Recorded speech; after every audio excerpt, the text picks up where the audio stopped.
자, 여러분 잘 지내셨죠? 반갑습니다. 또 오랜만에 인사드린다. 수원 나비교회 박현준 목사입니다. 식사 맛있게 다들 하셨나요? 네, 제가 여기 세 번째인데요. 오늘 강의가 벌써 한 처음 강의한 게 작년 이맘때쯤이더라고요. 작년 겨울 한 12월 달에 좀 왔었고, 오늘 중간에 한 번 더 왔었고, 오늘 세 번째인데, 처음 왔을 때 제가 강의했던 게 뭐였냐면요. 아서덴트라는 우리 청교도 1세대 이제 목사님의 책이었죠. 평범한 사람이 구원에 이르는 좁은 길이라는 책을 제가 소개시켜 드리면서 중생에 대해서 말씀을 한번 드렸었어요. 중생이 무엇인지, 중생의 상태에 대해서 말씀드리고, 나아가서 우리 로마서 7장 8장을 같이 이렇게 읽으면서 강해식으로 읽으면서 겉사람과 속사람, 이것이 나눠진다는 게 어떤 의미인지에 대해서 개관적으로 중생에 관해서 한번 말씀을 드렸던 기억이 있고요. 두 번째 시간 때는 제가 어떤 말씀을 드렸냐면 이제 기독교 세계관이라는 큰 주제로 세계의 역사가 어떻게 흘러왔으며 그 안에서 하나님의 진리인 기독교 신앙이 어떤 흐름 가운데 인본주의와 신본주의가 그 안에서 어떻게 형성이 되고 이어져 왔는지를 또 개관적으로 쭉 말씀을 드렸고요. 그러면서 세상에 있는 많은 종교들, 또 서양에 있는 철학이나 동양에 있는 철학이나 인문학이나 과학이나 심리학 뭐 이런 모든 것들이 표방하는 그 진리의 한계가 무엇인지 그러면서 결국 그것이 내가 길이요 진리요 생명이라고 말씀하시는 예수님이 왜 또 그 진리인지에 대해서 그냥 가볍게 좀 두루뭉실하지만 그런 말씀을 전했고요. 그래서 오늘 세 번째입니다. 그래서 오늘 세 번째인데 오늘은 어떤 말씀을 전할까 좀 기도하면서 많이 이제 고민을 했는데요. 제가 그래도 여러분들 세 번째 뵀는데 제 소개, 제 이야기를 한 번도 안 한 것 같아서 오늘은 좀 저의 이야기를 한번 해볼까 합니다. 예. 근데 사실은 저의 이야기를 하는 것이 제가 왜 이제 와서 제 얘기를 하냐면 좀 많이 안 해요. 사실은 꼭 필요한 상황이 아니면 사실 우리가 복음주의권 교회 가서 뭐 강사를 초빙해서 부흥회든 이런 걸 하면 본인들의 이야기를 많이 하죠. 나 은혜 받은 얘기, 나 이렇게 체험한 얘기들 많이 하고. 근데 그런 것이 결코 좋지는 않더라고요. 저는. 그러니까 예수님만이 높여져야 되고 예수님이 드러나야 되는데 오히려 강사가 드러날 것 같아서 굳이 제 이야기, 제가 받은 은혜에 대해서는 좀 말씀을 안 해요. 자주. 꼭 필요한 상황이 아니면. 근데 오늘은 제가 두 번이나 이미 말씀을 전했고 내가 어떤 사람인지, 제가 어떤 사람인지 그래도 소개해 드려야 되는 것도 맞는 것 같고 해서 제가 어떻게 예수님을 처음에 알게 되고 신앙 안에서 예수님을 믿게 되고 이런 것들의 과정을 한번 말씀을 좀 쉽게 편하게 드리고, 또 제가 이렇게 말씀을 드릴 수 있는 이유가 뭐가 있냐면 오늘 제가 이제 우리 정성훈 목사님 설교를 이제 종종 듣는데 이제 나도 이런 걸 말할 수 있겠구나. 이게 무슨 말이냐면 제가 하나님을 만나고 나서 제가 느낀 어떤 그걸 감정이라고 해야 될까요? 그러니까 인간이 오감이라 그러잖아요. 인간의 오감. 근데 오감으로는 알지 못하는 다른 차원의 것이랄까요? 그런 것들을 분명히 느꼈어요, 제가. 근데 이걸 말로 표현하는 게 너무 어려웠어요. 그래서 이건 표현할 수가 없다라고 생각했어요, 항상. 분명히 아는데 나는 이거를 표현을 하지는 못했어요, 제가. 그런 상태에서 오래 살았어요. 그 상태로 살다가 저는 신학이라는 것을 30이 넘고 시작했습니다. 30 전에는 잘 몰랐어요. 성경책도 잘 안 읽었어요, 솔직히. 30이 넘고 나서 신학을 시작하고 기독교 서적이라는 걸 처음 봤는데 제가 뭘 봤냐면 처음 본 게 조나단 에드워즈의 신앙 감정론이라는 책을 봤어요. 아무것도 모르고 본 거예요.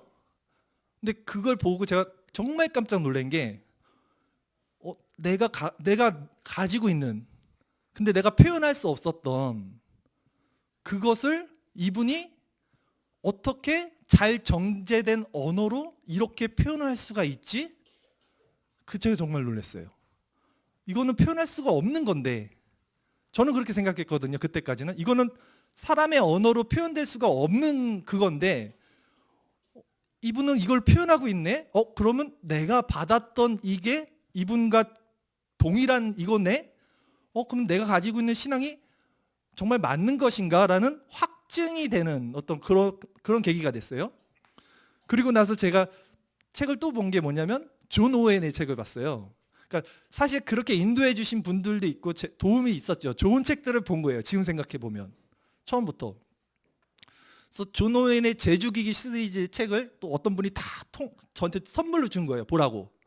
근데 그런 걸 보면서도 또 깜짝 놀란 거예요. 와, 정말 이렇게 표현을 하는구나. 표현을 할 수가 있네. 이분들은 정말 대단하다. 천재다, 천재. 표현할 수 없는 것들을 표현해내고 있구나. 근데 그때도 저는 청교도가 뭔지 개혁주의라는 거는 이제 알았죠. 30살 넘어가면서는. 근데 아무것도 몰랐죠. 사실 신학에 대해서. 청교도는 특히 몰랐고. 근데 나중에 이제 알고 보니까 제가 봤던 그분들이 청교도 신앙을 갖고 있는 분들인 거예요. 조나단 에드워즈나 존 오웬 같은 분들이. 어쨌든 이제 그렇게 해서 30이 넘고 나서 제가 이제 신학을 제대로 이제 공부하고 목사 임직을 이제 받고 작년에 여기서 받았잖아요. 근데 이제 학교를 다니면서 제가 이제 이종욱 목사님 만났죠. 그 이종욱 목사님이 이제 청교도하고 또 저번에도 한번 말씀드렸지만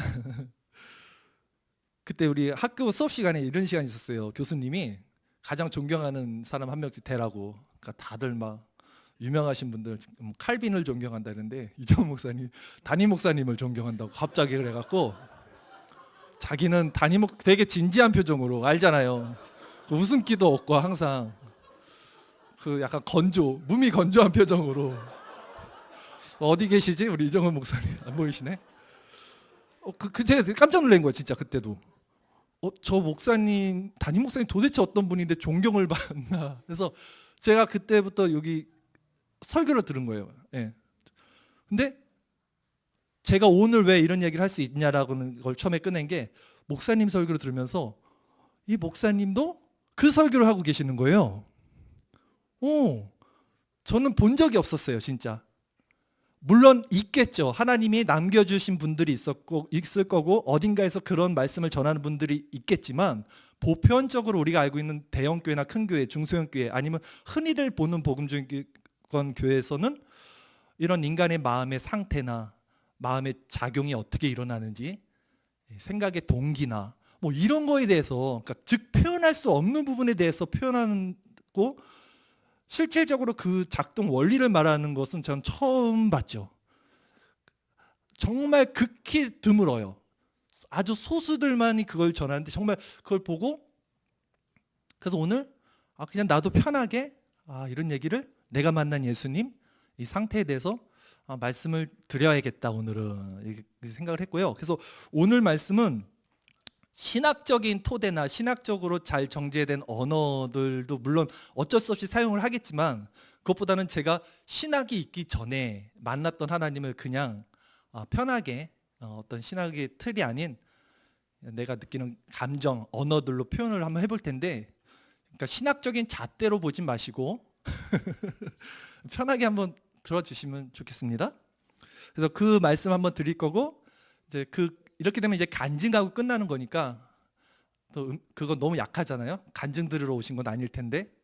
그래서 제 이야기를 서두에 잠깐 드릴 거고 그 다음에는 저도 이제 목사님 설교를 듣고 또 제가 마음속에 항상 갖고 있는 참된 그리스도 안에 있는 하나님의 영광을 본 그리스도 얼굴에 비친 하나님의 영광을 아는 그 빛을 우리 심령에 심겨주신 이런 것이 무엇인가 그리고 이것이 실질적으로 우리 삶에 나타나고 드러나고 행함으로 이어져야 되는 것이 그런 마음의 상태 안에 있는 것이 하나님 나라고 우리가 성도로서 성화의 과정을 겪고 있는 것인데 이런 건 어떻게 일어나는가 이게 가장 중요하거든요. 사실 실질적인 거잖아 이게 우리 삶에. 그럼 여러분들 여기 앉아있지만 여러분의 마음 가운데 하나님이 주권을 가시고 주체가 되셔서 여러분을 통치하고 다스리는 상태가 지금 이루어지는 것이 하나님의 나라인데 우리가 실질적으로 이런 훈련 아니면 이런 상태에 어떻게 작용을 받을 수 있는가 이 부분에 대해서도 한번 말씀을 드릴 거예요. 그래서 이렇게 진행을 하겠습니다. 자, 이제 편하게 말씀 한번 드릴게요. 제가 처음에 이제 예수님 만난 것은요, 저는 모태신앙은 아닙니다. 예, 모태신앙은 아니고요. 어렸을 때 저희 어머니가 이제 신앙생활을 하셨어요. 물론 어머니가 좀 이거 나중에 영상 올라가면 우리 엄마가 보면 안 되는데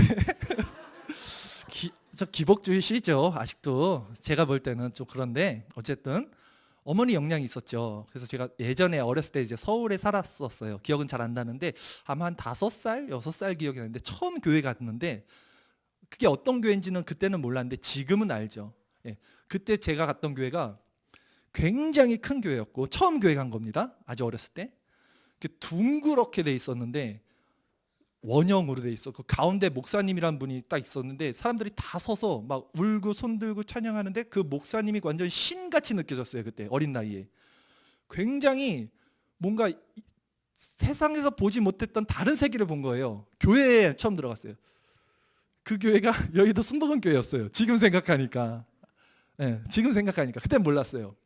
근데 어쨌든 그때 그 어린 나이에 제가 느낀 거는 다른 세계가 있고 신이라는 분이 있고 전혀 다른 걸 맛본 거죠. 이제 처음으로 교회라는 어떤 신앙, 어떤 신에 대한 것을 처음 느꼈던 게 이제 그 5살, 6살 정도 됐던 것 같아요. 자, 그리고 나서 제가 이제 초등학교를 입학하면서 시골로 이제 이사 와서 시골에서 쭉 자랍니다. 시골에서 쭉 자랐는데 시골은 별이 많아요. 그 친구가 없고 사람이 없으니까 혼자 놀아요. 보통 어렸을 때 저는 항상 혼자 놀았는데 밤에 저희 이제 옆에 학교에 가면 학교도 운동장이 엄청 큽니다. 시골은. 근데 밤에 별들이 엄청 많았어요. 예. 그리고 되게 하늘도 선명했고 지금 같은 그런 느낌은 아니었는데 별을 보는 걸 되게 좋아해서 그 넓은 운동장에 이렇게 혼자 누워 있으면 하늘의 별이 진짜 나이 있으신 분들은 아실 거예요. 정말 쏟아질 것처럼 막 정말 많은 그런 걸 저는 보고 자랐어요. 반딧불도 많이 봤고 시골에서. 근데 그 별을 이렇게 누워서 보는 걸 좋아했어요. 왜냐하면 그 별들이 정말 보고 있으면 아주 뭔가 묘해요. 그래서 정말 신이 있구나. 이거 그냥 이제 그냥 알게 되는 느낌? 뭐가 분명히 있어. 신이 그냥 알 수 있었어요. 예. 그 별들을 보면서 별이 너무 많은데 이게 하늘에 가득한 거예요. 그래서 그거 한참 보고 있고. 그래서 그렇게 저는 이제 처음 이제 신에 대해서 그 신이 누군지 뭐 그건 몰랐죠. 근데 무엇이 분명히 있다라는 감지를 갖고 살다가 처음 교회를 다닌 거는 이제 초등학교 한 3, 4학년쯤 됐을 때 갔었어요. 주일학교 동네 먹을 거 주니까 가잖아요. 처음에 먹을 거 주니까 간 거죠. 저희 누나랑 같이 손잡고 갔는데 그래도 기특한 게 지금 생각하면 아침날 일요일 그러니까 주일이죠. 아침에 이제 예배를 드리잖아요. 보통 주일학교가. 근데 지금은 여러분들 뭐 유튜브도 있고 많이 이 미디어가 발전이 됐지만 그때는 테레비밖에 없었어요. 근데 꼭 일요일 날 아침에 만화해요. 만화 아시죠? 정말 재밌는 만화들 하는데 그걸 보다가 중간에 끄고 갈 정도로 제가 어쨌든 기특했어요. 지금 생각하면 엄마한테 100원을 타요. 헌금 내야 되니까 100원. 그때는 100원 냈으니까 초코파이 하나씩 받아오고. 그래서 그렇게 신앙생활을 3, 4학년 때 했죠. 그런데 거기서 배운 거는 지금은 기억 안 나는데 그냥 그때부터 하나님이 저에게 알려주신 것 같아요. 그러니까 그때 막 이게 이렇게 넘기면서 하는 찬양 보면 이런 거 있잖아요. 돈으로는 못 가요 하나님 나라. 마음 착해도 못 가요 하나님 나라. 뭐 얼굴 뭐 잘생겨도 못 가요 하나님 나라. 그러니까 믿음으로 가는 나라, 거듭나야 가는 나라. 이게 엄청 이게 진리잖아요. 지금 이게 진짜 진리거든요. 그렇죠? 그런 걸 배웠던 거예요. 그 찬양을 하면서 나도 모르게 하나님 나라는 저런 거구나. 그렇게 신앙생활을 처음 시작한 겁니다. 그러다가 초등학교 이제 6학년이 됩니다. 제가 처음 하나님을 만났어요. 6학년 겨울이었어요. 교회에서 부흥회를 하는데 시골은요 되게 이게 바닥이 차요. 근데 부흥회 같은 거 하면 사람들이 동네 사람들이 다 옵니다. 거기 예수를 안 믿는 사람들도 다 와요. 왜냐하면 뭐 볼거리가 없으니까 뭐 행사 같은 느낌이죠. 행사 같은 느낌. 그리고 그때 신앙은 사실 막 이렇게 샥 하면 막 넘어지고 막 불러 이런 거 많이 했던 신앙이잖아요. 아시죠? 네. 그 시절이잖아요. 그래서 사람들 다 와요. 동네 사람들. 그 추운 마룻바닥까지 가득 찼단 말이에요. 근데 거기 맨 앞에 앉아 있는 거예요. 제가 어쨌든. 그래서 찬양 막 하고 뜨겁게 기도하고 있는데 그 중에 제가 처음으로 예수님을 인격적으로 만났어요. 그 겨울에 그 부흥회에서. 어떻게 저에게 다가왔냐면 예수님이 그 초등학교 6학년이니까 내가 굉장히 큰 죄인이구나라는 자각이 처음에 생긴 거예요. 근데 뭐 나쁜 짓 했고 도둑 엄마 누나랑 싸우고 이 죄가 아니라 그 어렸지만 나이가 우리 친구들처럼 어렸지만 그냥 본질적으로 본성적으로 내가 정말 추악한 아주 더러운 죄인이라는 자각이 13살 정도에 딱 생긴 거예요. 그때 기도하면서. 근데 예수님이라는 분이 계시는데 이분은 죄가 아무것도 없어. 그런데 나의 죄를 위해 때문에 이분이 십자가를 지신 거야. 이게 정확히 확실하게 믿어졌어요. 그리고 제가 눈물을 펑펑 흘려지는데 눈물이 멈추지 않고 제가 밤새도록 울었어요. 제 기억으로는.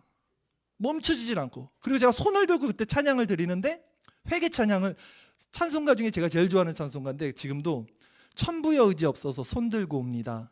주 나를 박대하시면 나 어디 가리까. 내 죄를 뭐죠? 내 죄를 사하기 위해서 피 흘려 주시니 곧 회개하는 마음으로 주 앞에 갑니다.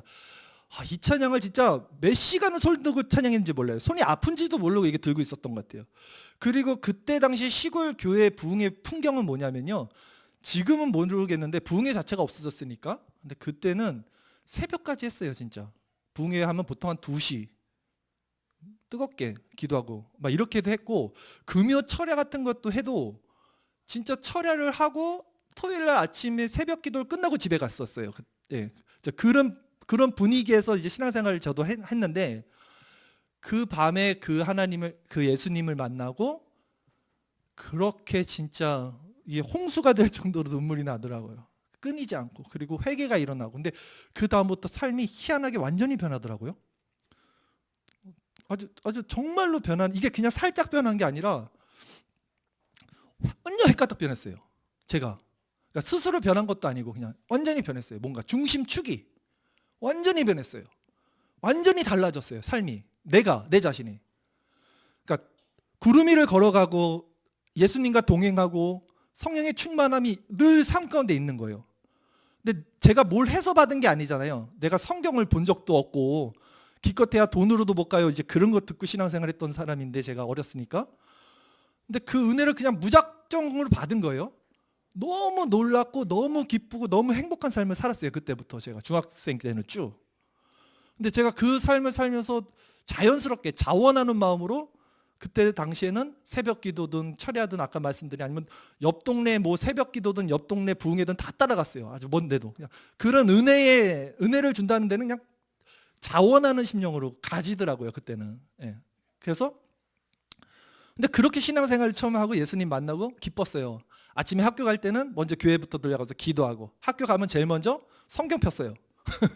교과서를 핀 게 아니라 학교 끝나면 집에로 오는 게 아니라 교회부터 가서 또 기도하고 그렇게 생활했어요. 우리 친구들처럼 어린 나이에 하나님 그 은혜를 주셨어요. 저한테. 그래서 근데 너무 기쁘고 행복하고 그때 내 삶이 어땠냐면 마음속에 어떤 어둠이나 누구를 미워하는 거나 이런 게 일어나지 않게 되더라고요. 그러니까 내가 미워하지 말아야지가 아니라 미워지지 않는 거 있죠. 원수를 사랑해야지가 아니라 그냥 원수가 사랑해지는 거 있죠. 예. 저는 지금 신학을 얘기하는 게 아니라 그냥 제 체험을 얘기하는 거예요. 그냥 뭐 그렇게 됐어요. 제가. 근데 제가 그때 보면서 조금 이상한 게 느껴졌어요. 그때 중학교 때 그때 뭐냐면 저는 이제 다 그렇게 되는 줄 알았죠. 예수님 믿으면 이렇게 되는구나를 이제 알았죠. 저도 처음 그런 은혜를 받았으니까. 근데 이렇게 보니까 그런 사람들이 안 보여요. 솔직히.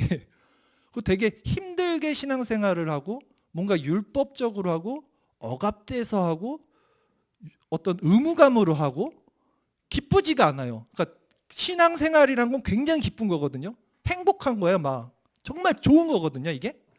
근데 그렇게 하는 게 아닌 것처럼 계속 보이는 거예요. 특히 죄송하지만 목사님들도 그렇게 보였어요. 제 눈에는. 목사님들도 그렇게 하는 것처럼 보였어요. 율법적으로 의무적으로. 그래서 제가 그때 처음 하나님께 기도 이제 서원이죠. 서원을 뭐 함부로 하면 안 되지만 그땐 몰랐으니까 서원을 했죠. 하나님 제가 이제 목사가 되겠습니다. 그러니까 하나님 보여주신 게 있으니까 저한테 신앙생활이 뭐다. 이런 걸 분명히 제가 맛봤으니까 이렇게 하는 거구나. 그럼 제가 이제 그 목사가 되겠습니다. 근데 그때는 목사랑 선교사의 개념을 몰랐어요, 제가. 근데 선교사가 더 뭔지 커 보였어요. 선교사는 막 외국에 나가서 전하는 것 같고 목사보다 더 높은 것처럼 제가 생각을 했어요, 그때. 그래서 소원을 선교사가 되겠습니다. 이렇게 한 거예요. 그래서 제 유튜브 보면 제가 유튜브를 하는데 멀티미디어 선교사라고 써요, 거기다 꼭. 그냥 목사인데 그래서 그 생각이 나서 선교사라는 그냥 명칭을 쓰는 거거든요, 제가. 이제 그 서원을 하고 30년이 지나서 진짜 목사 임직을 작년에 받은 거죠, 여기서. 그래서 그렇게 해서 하나님을 만나고 은혜 생활을 이제 중학교 쭉 했는데 한 가지 제가 그때 저한테 없었던 게 뭐냐면 하나님이 강권적으로 그냥 주신 은혜였지 제 안에서 말씀을 통해서 믿음의 반석 위에 굳건하게 서 있는 상태가 아니었었잖아요. 제가 성경을 뭐 묵상을 하나 성경을 보나 그런 게 없었잖아요. 그러니까 한순간 풍랑이 일면 모래 위에 세워진 집처럼 제가 쓰러지더라고요. 마귀가 저를 한번 툭 치면 훅 쓰러지더라고요. 근데 이 받았던 은혜는 사라지지 않잖아요. 내주하는 성령은 소멸하지 않잖아요. 근데 제 안에 또 툭 치면 훅 넘어지고 이렇게 해서 청소년기 20대를 보냈어요, 제가. 그 참 방황의 시기였어요, 저한테는.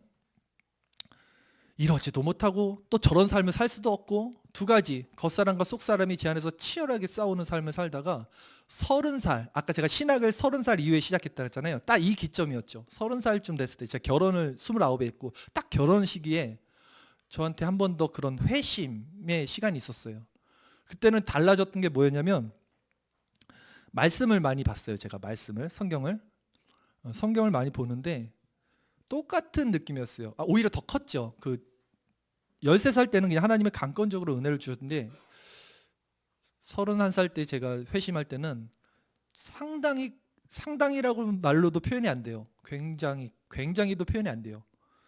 그러니까 죄에 대해서 자각, 죄인이라는 것이 어떤 의미인지, 죄가 무엇인지에 대해서 더욱 강렬하게, 더욱 세밀하게 깨닫게 됐어요. 근데 달라진 거 있다면 그때 30살 때는 말씀을 통해서 그걸 보게 됐어요, 제가.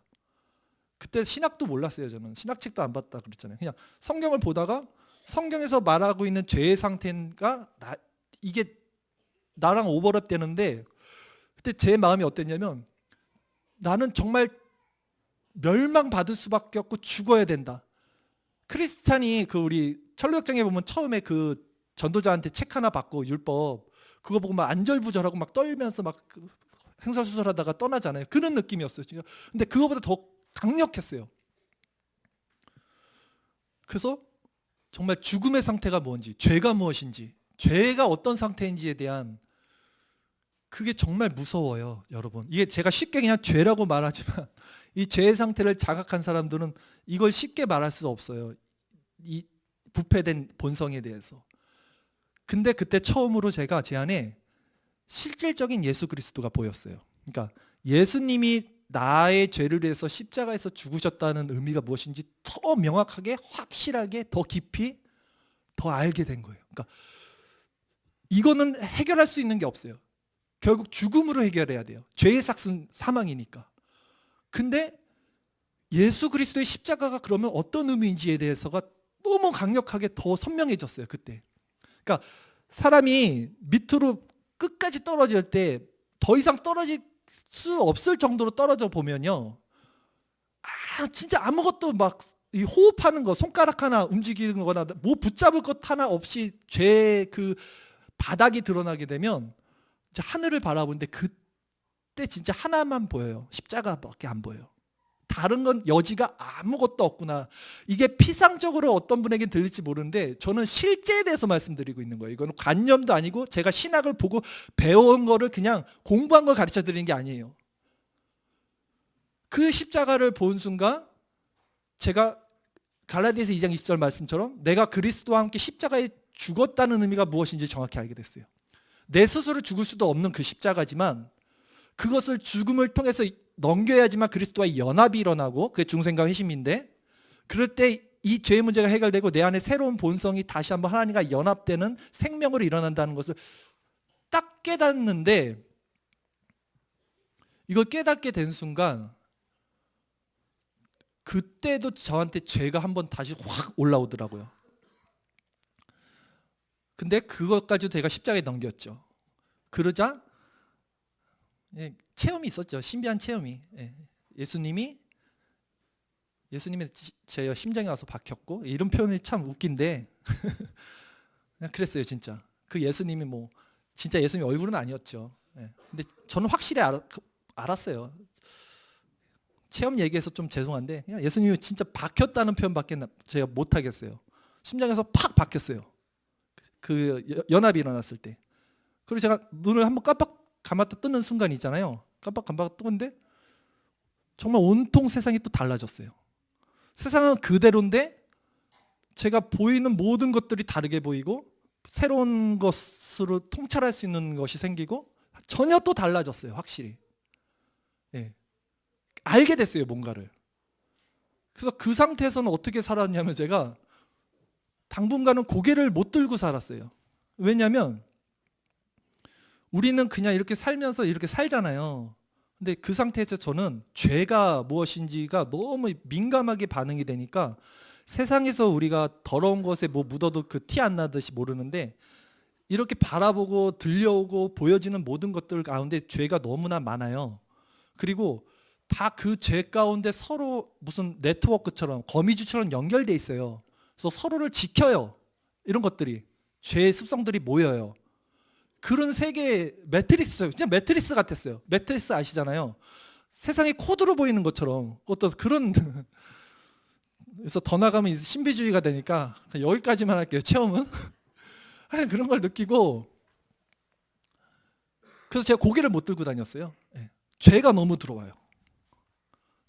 그래서 그런 상태에서 신학을 이제 시작을 했죠. 제가 30살 넘어서 신학을 시작했고 아까 말씀드린 대로 책을 보면서 확증이 생긴 거. 내가 경험한 게 이게 맞네. 그전에는 이게 어디서 검증이 안 되니까 제 안에만 갖고 있었던 건데 야 이분들도 맞네. 이분들 맞네. 저 어거스틴 책도 봤거든요. 어거스틴도 봤더니 제가 느꼈던 죄 그리고 제가 고민했던 죄의 모습이 그대로 그 안에 다 있더라고요. 그분의 참회록이나 이런 책들 보면 죄는 즉 사탄은 우리를 공격하는 루트나 방법은 여전히 똑같구나. 아담과 하와 때 창세기 때 우리를 공격했던 그 뱀이 똑같은 원리 가운데 사람의 생각과 마음, 그 죄의 자소라고 그러죠. 존 오웬이. 이 마음 가운데 어떻게 우리 지성과 정서와 의지를 망가진 의지를 어떻게 현혹시키고 우리의 생각의 동기까지 공중 권세 잡은 우리의 사상을 갖고 노는지 이런 것들에 대한 파악이 생긴 거예요. 그래서 확증이 생긴 거죠. 그들의 책을 보면서.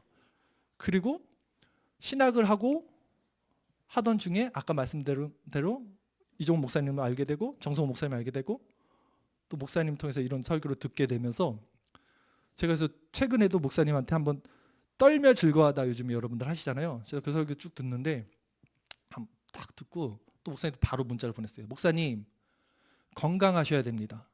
건강하셔서 오랫동안 이 말씀을 전하셔야 됩니다. 전해주세요. 제 입 바른 소리가 아니라 그리고 제가 이랬어요. 예수 안의 하나교회 교인들은 참 행복합니다. 복됩니다. 라는 말씀 드렸어요. 물론 모든 이들이 이걸 들을 수 없는 사람들은 어쩔 수 없지만 이렇게 진리의 말씀을 전하는 목사님은 흔치 않습니다. 다시 한번 말씀드리지만 저도 목사님을 통해서 또 확증이 되는 거예요. 내가 갖고 있는 감정이나 이런 것들이 더 교정이 되고 좀 더 명확해지고 그래서 제가 이렇게 말씀드릴 수 있었어요. 여러분 여기까지는 이제 제 이야기예요. 이제 제가 어떤 사람인지 조금 아시겠죠? 잘난 사람은 아닙니다. 지금 제 자랑한 거 아니에요.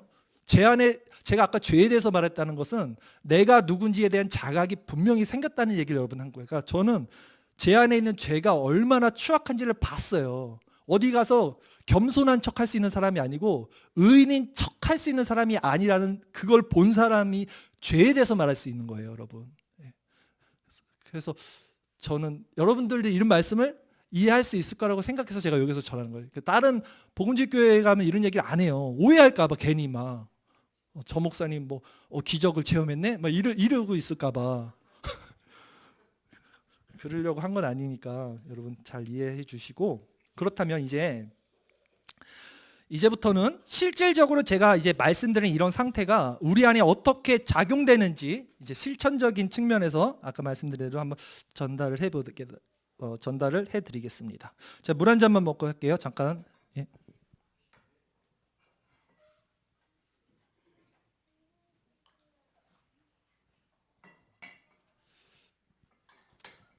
여러분은 세상 가운데서 자 어떻게 살고 계십니까? 천국의 삶을 살고 계십니까? 아니면 지옥의 삶을 살고 계십니까?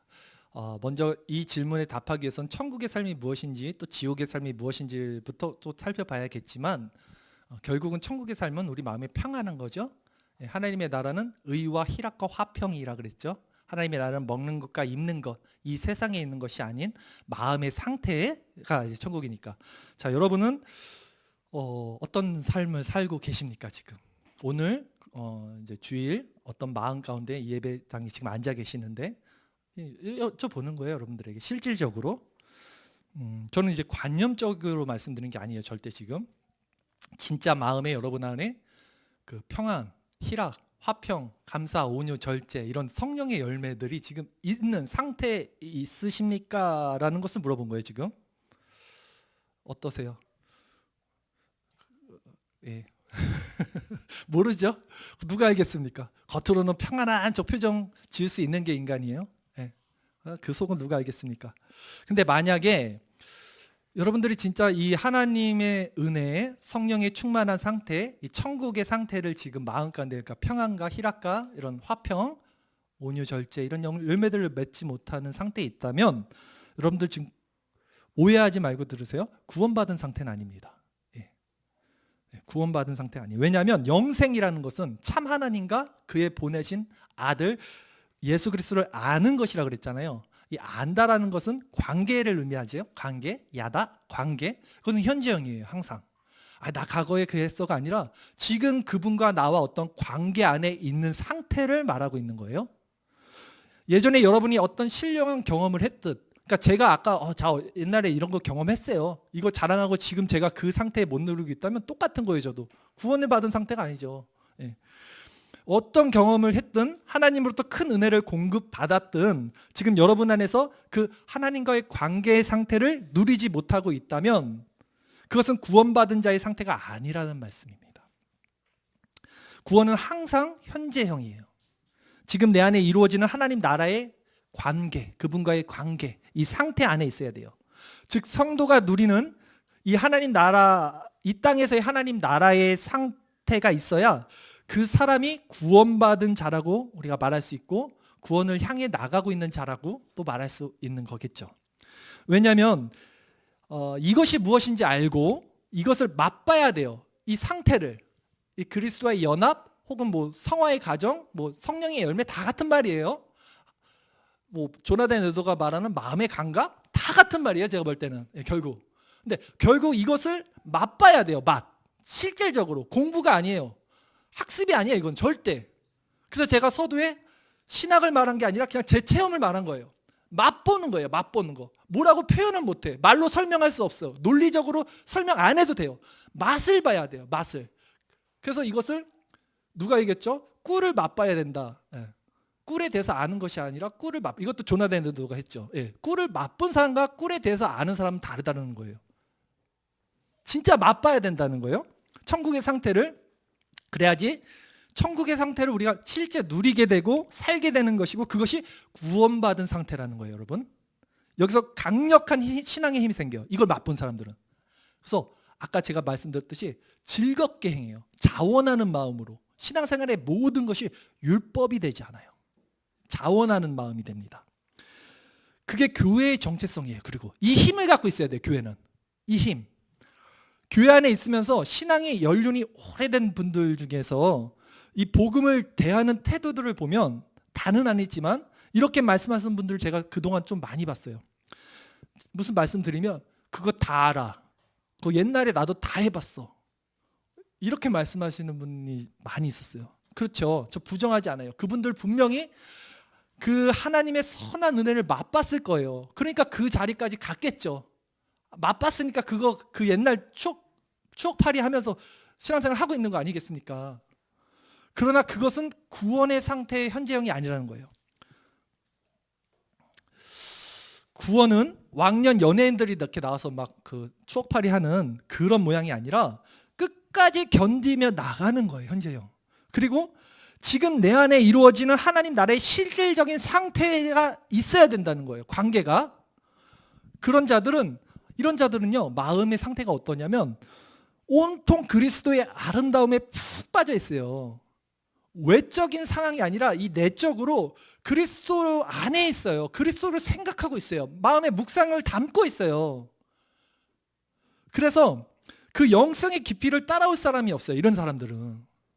그러니까 구원의 상태는 과거적인 것이 아니라 현재 내 안에서 지속적으로 샘솟는 영적인 상태에 있다는 말씀을 제가 계속 드리는 거예요. 이것을 지속적으로 맛보고 추구하는 상태에 있다는 거예요. 이게 뭐예요? 이게 성화잖아요, 성화. 그리고 이 과정이 점진적으로 커지고 확증되고 완성되는 것이 영화, 하나님 나라고요. 우리는 그것을 소망하면서 이 안에서 그 하나님 나라를 모형으로 삼고 있고 내가 가지고 있어야 되고, 첫 번째는 그걸 가지고 있는 사람들을 만나서 공유를 해야 되고, 이 공유하는 생명 공동체가 교회가 되는 거고, 그래서 하나의 마음을 갖게 되는 거고, 이 안에서 서로 위로와 평화와 화평이 생기는 거예요. 왜냐하면 이 지상교회는 완전하지 못하기 때문에, 완전한 영역 가운데 없기 때문에 겉사람 때문에 항상 힘들거든요. 그러니까 위로할 수 있는 거예요, 서로가. 이들만이. 예. 그래서 두세 사람이 함께 있는 곳에 예수님이 교회를 세운다는 것이 서로 위로하라는 거잖아요. 이 마음을 가진 자들이 위로할 수 있어요. 그래서 형제 자매라는 말을 하는 거예요. 이게 피를 나눈 혈육보다도 더 그리스도가 머리 된 지체, 이런 것이 있는 거죠. 자, 그렇기에, 그리고 오직 이렇게 변화될 수 있는 방법은 여러분 말씀이죠. 그건 아시죠? 왜냐하면 말씀이 은혜의 수단, 은혜의 방편이에요. 은혜의 방편은 말씀과 성례인데, 기도도 추가를 하지만 말씀과 성례가 가장 우선 기본적이에요 말이에요. 근데 성례 자체도 말씀이에요. 보여지는 말씀이잖아요, 성찬은. 그러니까 결국은 은혜의 수단은 말씀이에요. 말씀을 공급받는 거예요. 그럼 말씀을 공급받는다는 것은 말씀을 깊이 묵상하고 여러 방편으로, 성경 공부든 예배든 지금 설교든 강의든 하나님의 말씀의 총체적인 것으로 계속해서 은혜를 이제 사모하고 공급받는 이 상태인데, 그리고 이 묵상이라는 것은 결국 또 다른 말로 하자면 기도라고 할 수 있어요. 기도. 그러니까 기도를 자꾸 그런 기복주의식 샤머니즘의 기도가 아니죠. 우리가 하는 기도는 먼저 그의 나라와 의를 구하고, 이 모든 것이 있을 줄 너에게 아니까 그거 구하지 말라고 그랬는데 자꾸 구하지 말라고, 먹는 것, 입는 것을 구하고 있는 거예요. 이방인들이 구하는 거. 그 기도가 아니고 우리는 하나님 자신을 구하는 거예요. 예수 그리스도 자체를 구하는 거예요. 그분을 구할 때 이 나의 문제는 그대로 있어요. 문제를 해결하는 게 아니에요. 문제 해결하면 뭐합니까? 또 문제 생겨요. 수도꼭지에 수도꼭지를 잠가야지 대야만 바꾸면 뭐하냐고요. 죄의 물은 계속해서 내려오는데, 문제가 변하는 게 아니라 그리스도를 구할 때 그리스도와 연합이 돼서 내 마음의 상태가 온전한 그리스도 안에서 화평을 누릴 때 문제가 더 이상 나를 어떻게 할 수 없는 상태가 이르는 것이 우리 기도죠. 그것이 하나님 나라를 구하는 거고요. 네. 그러니까 이 말씀과 기도가 은혜의 수단인 거예요, 결국. 이런 원리로 들어가는 겁니다. 자, 그런 자들은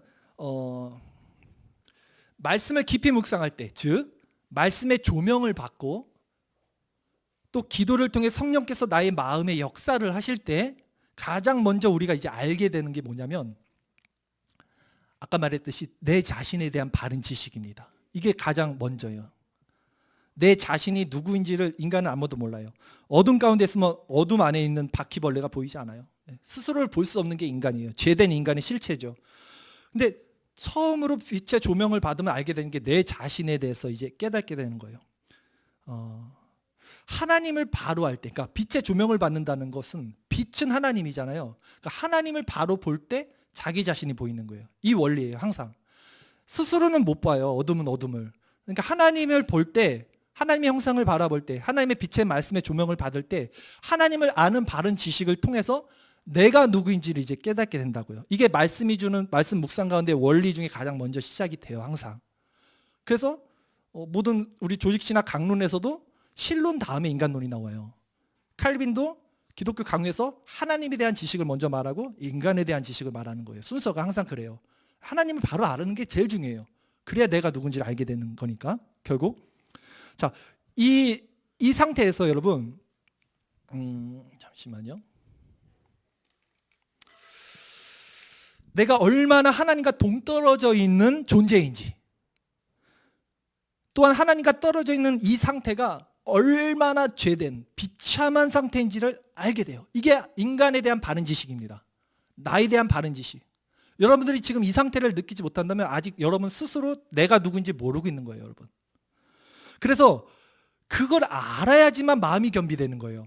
야, 내가 겸손하게 살아야겠다, 내가 겸비돼야지 해서 겸비될 수 있는 게 아니라, 이 마음에 하나님을 바라보고 그 형상으로 닮아가서 내 자신을 바라볼 때 알아서 스스로 겸비된 상태가 되는 거예요. 그 낮아지는 거죠, 마음이. 즉 하나님에 대한 바른 지식을 갖게 되면 그 다음에 인간에 대한 바른 이해가 이제 생깁니다.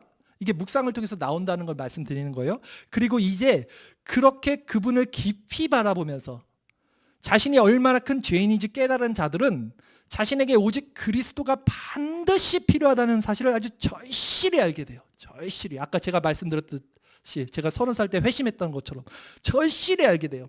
그러니까 일주일에 한 번 내 마음 위로받고 싶어서 만나려고 예수님 만나려고 교회 나온 그런 분들이 아니라 그분을 내가 꼭 붙잡아야 되는 나의 생명으로 여기게 돼요. 생명으로. 그럼 이제 그런 자들은요 어떻게 되냐면 하나님의 은혜 가운데 하나님의 영광을 아는 빛을 마음에 담게 되는 거예요. 네. 고린도후서 4장 6절 말씀 한번 같이 읽어보겠습니다. 보이세요? 같이 읽겠습니다. 시작. 어두운 데에 빛이 빛이라 말씀하셨던 그 하나님께서 예수 그리스도의 얼굴에 있는 하나님의 영광을 아는 빛을 우리 마음에 비추셨느니라.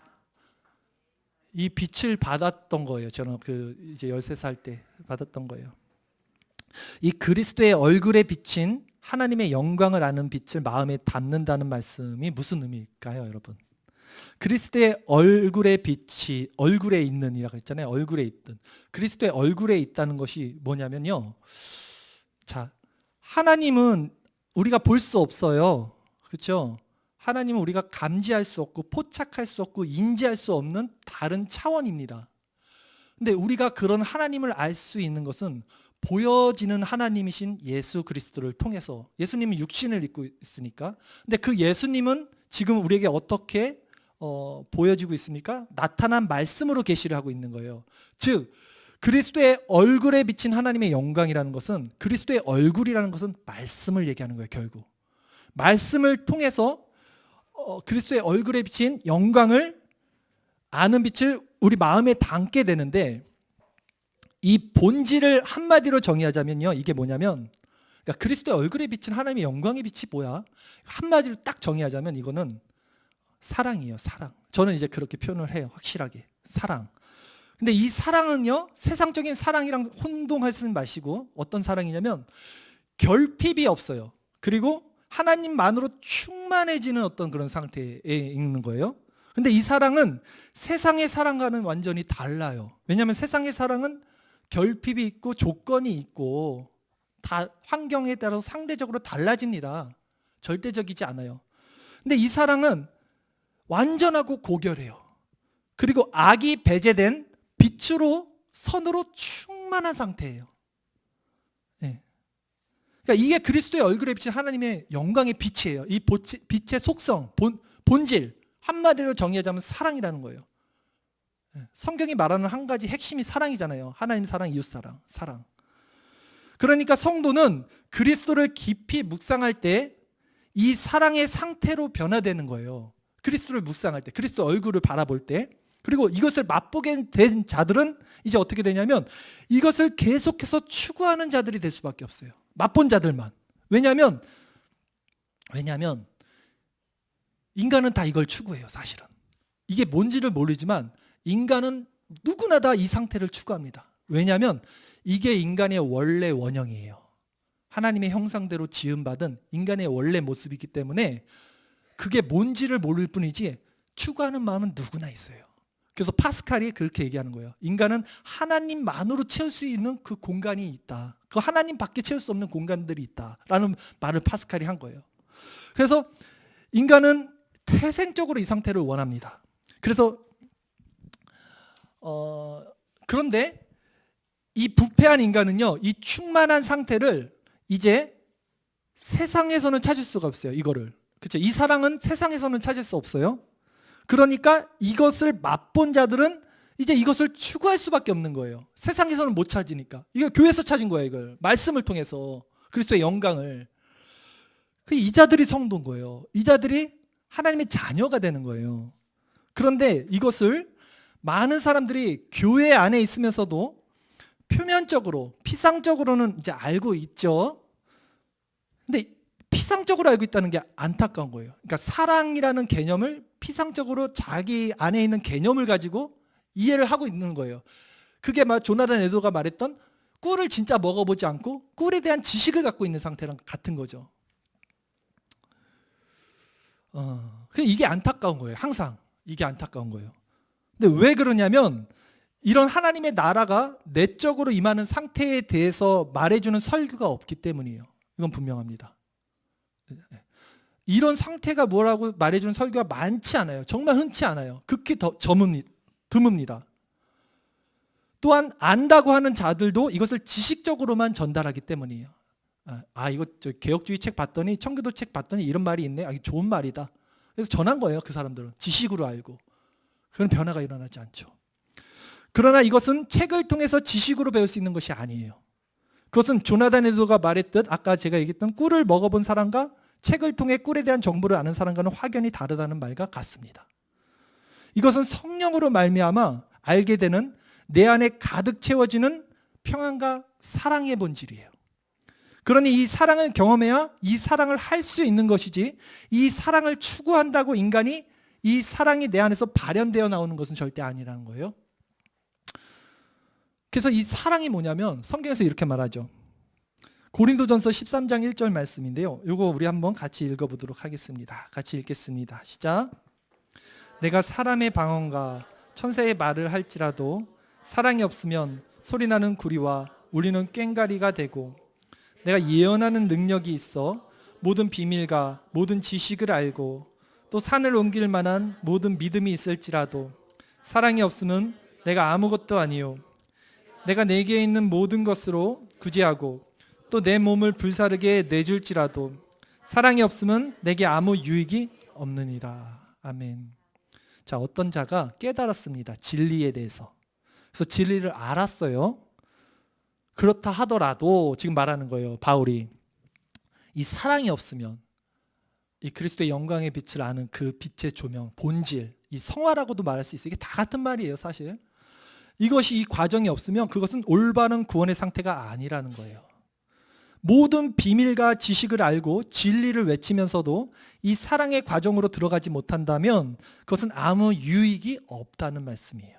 그래서 지식은 항상 교만을 쌓을 뿐이에요. 사랑은 덕을 낳는 거예요. 그래서 율법이 말하는 강령도 바로 사랑인 거예요. 원수까지 사랑하라. 그래서 이웃을 사랑하는 자는 율법을 완성한 것이다 라고 성경이 말하는 거예요. 그렇죠? 로마서 13장 10절 말씀도 같이 한번 읽어보겠습니다. 시작. 사랑은 이웃에게 악을 행하지 아니하나니 그러므로 사랑은 율법의 완성이니라. 아멘. 사랑이 율법의 완성이, 사랑이 가장 중요한 겁니다. 자, 이 사랑이 무엇입니까, 여러분? 그러면 이 사랑이 제가 말씀드렸죠? 그리스도의 얼굴에 있는 하나님의 영광의 빛을 아는 빛. 이게 빛이에요. 그래서 그 안에는요, 어둠이 전혀 없어요. 빛의 속성은 어둠이 없는 거예요. 어둠이 있는 건 빛이라고 말하지 않아요. 빛과 어둠은 나누는 겁니다. 빛이 있으면 어둠이 없고, 어둠이 있다는 것은 빛이 없다는 거예요. 중간은 없어요. 그래서 이 사랑의 본질은 어둠이 없다는 거예요. 죄가 없다는 거예요. 그래서 이 빛의 조명을 받은 마음에서 일어나는 상태가 사랑인데, 그래서 이것은 세상의 사랑과는 다르다는 거예요. 제가 말하는 게. 세상의 사랑은 이것을 흉내를 낼 수는 있지만 이런 본질적인 것은 다다를 수 없어요. 왜냐하면 자연인들의 사랑은 온전한 빛 가운데 그 상태를 맛볼 수는 없어요. 다 결핍이 있고 조건이 있고 환경이 있어요. 그러나 우리는 이 말씀을 통해서 이 사랑의 마음을 받는 것입니다. 더 구체적으로 말씀드리면 말씀을 통한 묵상을 통해서 이걸 받게 되는 거예요. 그리고 또 구체적으로 말씀드리면 묵상과 기도를 통해서 하나님의 은혜로 주어지는 거지만 우리는 그것을 은혜의 수단으로 삼아서 열심히 그것을 훈련하면서 달려나갈 뿐인 거예요. 그것을 사모하는 마음인 거죠. 이 가운데 우리 심령이 그리스도의 영광의 빛을 받고 그 사랑의 본질로 이제 변화가 돼요. 그 사랑이 우리의 전 인을 감싸고 채워요. 이 사랑 안에서 충만해지는 상태가 바로 이 구원인 거예요. 이게 하나님 나라인 거예요. 그렇잖아요. 그러니까 이 상태로 신앙생활을 하면요, 여러분, 이 사랑이 그러니까 충만한 이 어둠이 없는 상태라 그랬잖아요, 제가. 이 안에는 형언할 수 없는 기쁨이 있습니다. 세상이 줄 수 없는 평안이라 그런 거예요. 이걸 예수님이 그랬잖아요, 제자들에게. 이건 세상이 알 수 없어, 세상이 줄 수도 없어 라는 거예요. 바로 이 평안, 이 사랑인 거예요. 또한 이러한 신앙생활 때문에 어떤 상태가 되냐면, 이제 이런 우리 성도들은 육체가 고단해도 피곤하지 않아요. 여러분, 육체가 고단한데 피곤하지 않아? 이게 어떤 의미냐면 피곤해요. 새벽기도 나오고 뭐 금요 철회하면 피곤하잖아요, 육체가.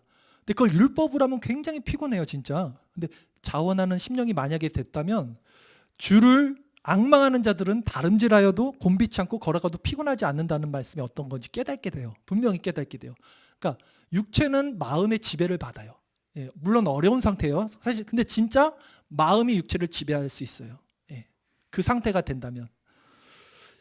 이사야 40장 31절 말씀인데 우리 이 말씀 한번 같이 읽어보겠습니다. 시작. 오직 여호와를 앙망하는 자는 새 힘을 얻으리니 독수리가 날개치며 올라간 같을 것이요 다른 박질하여도 곤비하지 아니하겠고 걸어가도 피곤하지 아니하리로다. 그렇죠? 성경이 말하죠. 또 이 상태는 어떤 거냐면 어떤 감정에도 휘둘리지 않고 마음을 지킬 수 있어요. 이 사랑으로 충만한 그리스도의 빛 가운데 있는 자들은 이게 얼마나 행복한 거예요. 그러니까 어떤 감정에도 휘둘리지 않는다는 거예요. 그래서 이러한 마음의 상태를 누리는 것이 천국의 상태가 되는 거예요. 그래서 예수님이 말씀하시는 거예요. 천국은 너희 안에 있다라는 말씀하시는 거예요. 하나님의 주권이 통치하시는 그곳이 천국이잖아요. 국민, 주권, 영토, 국가의 3요소 중에 주권이 중요한 거잖아요. 나라, 영토가 아니라. 죽어서 가는 천국은 궁극적으로 이루어질 완성의 하나님 나라지만 실제 이 세상에서 지금 내가 지금 여기 앉아서도 지금 여러분들이 이걸 누리고 있어야 돼요. 이 말씀을 통해서 이 상태를 하나님의 주권으로 나를 다스리고 있는 상태, 통치하고 있는 상태, 내가 거기 순복하고 순종하고 그 아름다운 속성으로 지금 내 마음에 기쁨이 있는 상태, 이게 천국의 상태라는 거죠. 그래서 하나님의 주권으로 나를 통치하시고 있는 상태가 천국인데 누가복음 17장 20절 21절 말씀입니다. 이게 같이 한번 읽어보겠습니다. 시작. 바리새인들이 하나님의 나라가 어느 때에 임하나이까 묻거늘 예수께서 대답하여 이르시되 하나님의 나라는 볼 수 있게 임하는 것이 아니오 또 여기 있다 저기 있다 도 못하리니 하나님의 나라는 너희 안에 있는 것이 있느니라. 아멘. 그러니까 하나님의 나라는 볼 수 있게 임하는 것이 아니라 그러죠. 마음이 어떻게 보여요? 마음은 보이지 않는 거예요. 하나님의 나라는 이 마음의 상태라니까요. 주권의 상태. 그러니까 보이지 않게 임하는 거라는 거예요. 그래서 천국이 너희 안에 있다라고 하는 거예요. 그러니까 이것을 맛본 자들은 이것을 추구할 수밖에 없어요. 이제 진짜 그렇잖아요. 왜? 천국을 맛봤어요. 지금 이 상태를 하나님의 주권으로 다스리는 상태, 통치하는 상태를. 근데 이것보다 더 좋은 상태는 없어요, 세상에.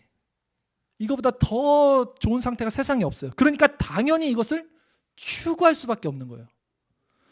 그러니까 이것을 거꾸로 반대로 얘기하자면 이것을 맛본 자만이 이것을 추구할 수 있어요. 또 이것을 맛보지 못한 자들은, 즉 밭에 감추인 보화를 누가 발견하지 못하면 그들은 자기의 전 재산을 팔지 않겠죠. 맛봤어요. 보화를 발견했어요. 그러면 당연히 재산을 팔아야 돼요. 안 파는 것이 비현실적인 거예요, 이 사람들에게는. 왜? 보화의 가치가 재산보다 훨씬 크기 때문에, 이것이 실질적이 되기 때문에. 이게 실제예요, 실제. 이게 실제. 그러니까 여러분 이제 잘 들어보세요. 신앙생활이란 이 사랑을 정말 맛봤는가, 아니면 맛보지 못했는가, 정말 이 보화를 발견을 했는가, 실제로, 아니면 발견하지 못했는가로 나눠지는 거예요. 딱 여기서 나눠져요, 여러분. 그래서 이것을 발견한 자들은 이제 가치가 사라진 것들에 대해서 자유하게 되는 거예요. 그 전에는 가치가 있었어. 나에게 내 생명, 내 가족, 돈, 재력, 건강, 이게 내 가치였는데 부활을 발견했더니, 그리스도를 발견했더니, 하나님 나라의 상태를 알게 됐더니 더 이상 이 가치가 없는 것들에 대해서는 자유하게 되는 거예요. 여러분, 이 원리, 그것이 밭에 감추인 부활을 발견한 자들에게 필연적으로 귀결되는, 나타나는 행동의 원리가 되는 거예요. 이게 신앙생활이라고요, 여러분. 자, 여기까지 제가 말씀을 드렸어요. 그러면 이제부터 정말 실질적으로 이 사랑이 어떻게 우리 생각과 사고 안에서, 즉 우리 마음, 심령 안에서 일어나고 작용되고 지속되는지에 대해서 좀 더 실천적인 부분에 대해서 말씀을 드리고 마무리를 할 거예요. 정말로 여러분, 이것이 무엇인지를 알아야 됩니다. 이것을 알지 못하고 이것을 심령 가운데 누리지 못하면 그냥 평생 자기에게도 속으면서 교회 안에서 종교 생활을 하게 될 뿐입니다, 여러분.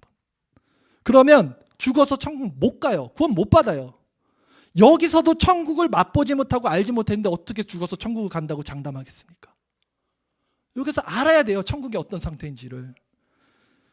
자, 여기서 정말 중요한 것은요, 이제 마음입니다. 우리 마음. 제가 만약에 어떤 죄의 성향에 있는 문제에 빠져서, 여러분들이 이제 만약에 어떤 죄의 성향에 있는 문제에 빠져서 마음이 괴로워지고 있다고 지금 가정해 봅시다. 가정해 보세요, 한번. 내가 지금 너무 괴로워. 근데 이게 죄의 성향에 있는 거네. 그래서 마음이 괴로워요. 그럼 이제 여러분은 어떻게 합니까? 그리스도를 바라봐야 되죠, 그렇죠? 그리스도를 바라보는 원리 안에서 그 빛의 조명을 받고 해야 될 거 아닙니까? 그렇다면 그리스도를 바라본다는 건 무엇이냐는 거예요, 도대체. 그리스도를 바라본다는 게 여전히 그 문제 가운데 빠져 있으면서 문제를 주목하고 있으면서, 여러분, 그러면서 그리스도를 바라본다고, 이렇게 이것은 무슨 주문해 오는 게 아니에요. 이것은 주문해 오는 것이 아니라, 그리스도를 바라본다는 것은 그런 의미가 아니라요, 어떤 거냐면 여러분들의 그 부정적인 마음 상태에서 시선을 완전히 돌이키는 거예요. 시선을, 즉 부정적인 마음, 그 죄의 자소에 빠지지 않는 상태가 되는 거예요. 잘 들어보세요. 베드로가 물 위를 걸어요. 어떻게 걸었냐면 예수님을 바라봤어요. 예수님을 바라보니까 물 위를 걸어요. 근데 베드로가 밑을 보고 파도를 보고, 즉 자신의 문제, 환경, 상황을 보니까 물속에 잠기게 됐어요. 그렇죠? 문제를 보면 그 문제의 함몰이 되는 거죠. 그렇죠? 그러니까 사람들이 자꾸 고개를 숙여서 이 바닷물을 보면서, 즉 자신의 문제를 보면서 예수님 도와주세요. 나는 그리스도를 묵상하고 있어요. 이렇게 기도를 하고 있어요. 문제를 보면서 그리스도께 구하고 있어요. 그리스도를 바라본다는 것은 그런 게 아니고 내 생각과 사고를, 그 시선을 완전히 돌이키는 거예요, 여러분. 그래서 그리스도를 바라본다는 것은요, 내가 묶여있는 사고와 생각에서 해방이 되는 거예요. 해방. 전혀 다른 카테고리로 넘어가는 거예요. 시선을 그리스도께 이렇게 돌릴 때 그 문제 자체가 안 보이는 거예요. 이해가 가세요? 문제 보는 게 아니라 시선을 돌릴 때, 그리스도를 바라볼 때 이 문제 자체가 안 보이게 되는 거예요. 광야에서 한번 생각해 보세요. 불뱀에게 물렸을 때 다른 거 한 거 없어요. 아무것도. 그냥 노뱀을 바라보는 게 다예요. 그냥 그게 다야? 뭐야 그게? 그거 안 본 사람들은 죽은 거고, 그냥 그게 다예요. 그리스도를 바라보는 거예요. 그리스도를 바라보니까 해독이 되고 살게 된 거잖아요. 우리도 문제 가운데 그리스도를 바라보는 게 전부라고요. 문제를 바라보고 있는 게 아니라, 그 문제 안에서 그리스도를 구하는 게 아니라. 그러니까 다시 한번 설명을 드리면, 그리스도를 바라본다는 거, 그 빛의 조명을 받는다는 건 뭐냐면요, 이 빛이 우리에게 만약에 비치면 그리스도를 바라본다는 건 이 빛을 보는 거잖아요. 이 빛을 이렇게 볼 때는요, 내 모습이 안 보여요. 그러니까 내 그림자가 안 보여요. 내 그림자는 내 뒤에 비치니까. 근데 내가 그리스도를 바라본다라고 이렇게 생각을 하면서, 사고를 하면서, 사실은 내 문제, 등지고 있는 거죠. 그리스도께 온전히 나가지 않고 등지고 있으면 내 문제, 그림자가 보이는 거예요. 그림자만, 내 문제가. 이 원리는 내 문제를 보는 게 아니라 이걸 시선을 돌려서 그리스도를 바라볼 때 이 문제가 사라지는 거라고요. 그러니까 사실 문제는 그대로 있는 거죠. 그림자는 사라지지 않지만 내 시야에선 그것이 사라지는 거예요. 여러분. 다른 예를 하나 더 들어볼게요. 자, 우리가 기도를 많이 하시잖아요. 기도할 때 처음에는 저도 이런 경험을 많이 했었는데, 어렸을 때 내 문제, 그러니까 그림자에 매여서 그 문제를 꽉 잡고 와서 하나님께 절실한 마음으로 기도를 합니다. 하나님, 나 죽겠어요. 재정적으로, 건강으로, 인간 문제로 나 너무 힘들어요. 이거 기도하잖아요. 그런데 점점 그렇게 하다 기도가 깊어지면요, 여러분, 원래 처음에 내가 하나님 앞에 가지고 나왔던 그 기도 제목, 문제는 더 이상 문제가 되지 않는다는 것을 깨닫고 거기서 자유함을 얻게 되잖아요. 그리고 하나님께 영광을 돌리는 상태로 마음이 변합니다. 이런 경험 해보셨죠? 이것이 내 마음의 방향을 바꾸는 거예요. 문제는 그대로 있잖아요. 그러니까 이렇게 되면 진짜 문제는 내 마음의 상태였다는 걸 깨닫게 되는 거예요. 진짜 문제는 이것이 그리스도를 바라본다는 거예요, 여러분. 문제가 해결되는 게 아니라 내 시선이 그리스도를 바라볼 때 문제는 여전히 문제지만 내 안의 상태가 하나님의 나라로 변하는 거예요. 이게 그리스도를 바라보는 거고 믿음의 원리인 거예요. 성도가 이 세상을 살아갈 수 있는. 그래서 외적인 어떤 환경과 고난이 우리를 범람해 와더라도 흔들리지 않는 거예요. 내 마음의 평안이 항상 유지되는 거예요. 이것이 바울이 말한 자족하는 법을 배웠다라고 하는 거예요, 내가. 이게 마음의 지정의가 온전하게 내 안에서, 물론 완전하진 않아요, 이 세상에서. 하지만 어느 정도 계속 순환되면서 또 성화의 과정으로 점차적으로 자라나는 거, 이걸 맛보면 이게 얼마나 행복해요. 얼마나 좋아요. 계속 추구하는 거예요, 이거를. 그러니까 신앙생활은 기쁨이라고요. 엄청 행복해요. 진짜 엄청 행복하고 기쁜 거예요, 신앙생활은. 안 믿어져요? 아니, 감사합니다. 진짜예요. 자, 오직 그리스도께 주목하고 집중하고 그 빛의 조명을 받을 때만 자신의 생각과 사고에 붙들리지 않게 되고 마음과 생각을 지킬 수 있게 된다는 말씀을 지금 드리는 겁니다. 그래서 우리는 날마다 은혜의 수단인 말씀을 붙잡아야죠. 이것밖에 없는데. 여러분 정말 잘하신 거예요. 주일날 오후에 여기 쉬니까 여러분 생각과 마음을 그리스도께 바라보고 초점을 맞추시는 거잖아요. 여러분의 이 시간에 다른 데 있어봐요. 세상 것, 자기 그림자, 파도 이런 거 지금 신경 쓰고 있을 거예요. 분명히. 왜? 인간의 속성 자체가 그러니까. 그러니까 말씀이 은혜의 수단을 계속 공급받을 수 있는 루트, 그걸 계속 만들어내세요. 교회에 많은 프로그램들이 있잖아요. 얼마나 그 말씀을 귀합니까? 그걸 여러분의 생각과 마음을 지키시라고요. 그게 그리스도를 바라보는 거라는 겁니다. 그래서 우리는 이 쉬지 말고 은혜의 수단인 말씀 그리고 묵상, 기도를 이제 해야 되는 원리가 여기 있는 거죠. 빌립보서 4장 6절 7절 말씀인데요. 이거 한번 같이 한번 다시 읽어보겠습니다. 같이 읽겠습니다. 시작. 아무것도 염려하지 말고 다만 모든 일에 기도와 간구로 너희 구할 것을 감사함으로 하나님께 아뢰라. 그러면 모든 지각에 뛰어난 하나님의 평강이 그리스도 예수 안에서 너희 마음과 생각을 지키시리라 했죠. 아멘. 여기서 너희 구할 것을 감사함으로 하나님께 아뢰라 그랬는데, 그러면 구할 게 뭐예요? 너희 구할 거? 나 먹을 거? 입을 거? 하나님 그렇게 말씀하지 않았는데요. 무엇을 먹을까, 무엇을 입을까, 무엇을 마실까 구하지 말라. 이것은 이방인들이 구하는 거라 그랬는데, 그러면 여기서 너희 구할 것은 분명히 그건 아닐 거예요. 너희 구할 것은 뭐예요? 여기 있어요? 예, 그의 나라와 의를 구하는 거잖아요. 하나님은. 예. 여기서 구할 것은 내 만족과 유익이 아니라 하나님의 영광, 그의 나라를 구하는 거예요. 기도는 그의 나라와 의를 구하는 거라고요. 하나님 자신을 구하는 거라고요. 마태복음 6장 31절에서 33절 말씀, 이제 거의 끝나갑니다, 여러분. 힘을 냅시다. 자, 같이 읽겠습니다. 시작. 그러므로 염려하여 이르기를 무엇을 먹을까, 무엇을 마실까, 무엇을 입을까 하지 말라. 이는 다 이방인들이 구하는 것이라. 너희 하늘 아버지께서 이 모든 것이 너에게 있어야 할 줄을 아시느니라. 그런즉 너희는 먼저 그의 나라와 그의 의를 구하라. 그러면 이 모든 것을 너에게 더하시리라. 이게 기도의 원리예요. 기도는 하나님의 의, 하나님의 나라, 하나님의 영광을 구하는 것입니다. 그 상태에서 우리 생각과 마음이 그리스도 안에서 거룩하게 되고 사랑으로 충만해지는 거예요. 육의 생각에서 영의 생각으로 바뀌는 거예요. 그래서 생각과 마음이 지켜지는 원리가 되는 거예요. 말씀과 묵상을 통해서 이런 생각의 동기까지 우리가 점검하게 되면 우리 마음을 바로 볼 수 있기 때문에 균형 잡힌 마음의 상태, 그러니까 중용의 상태가 돼요. 흔들리지 않아요. 좌우로 치우치지 않아요. 이것이 단단한 음식, 즉 지각을 사용하여 선악을 분별할 수 있는 믿음의 장성한 분야까지 자란 자들의 신앙의 모습이 되는 거예요. 성화의 가정 가운데 있는 거예요. 지금까지 제가 말한 것을 조나단 에드워드의 표현을 빌린다면 마음의 감각, 센스 오브 허트에서 말한 것이고, 이런 것들은 자연인들의 오감으로는 절대로 감지되거나 포착되거나 인지될 수 없는 부분이었어요. 네. 그런데 저는 이런 마음의 감각을 말씀드렸듯이 신학 공부나 책을 통해서 배운 것이 아니었어요.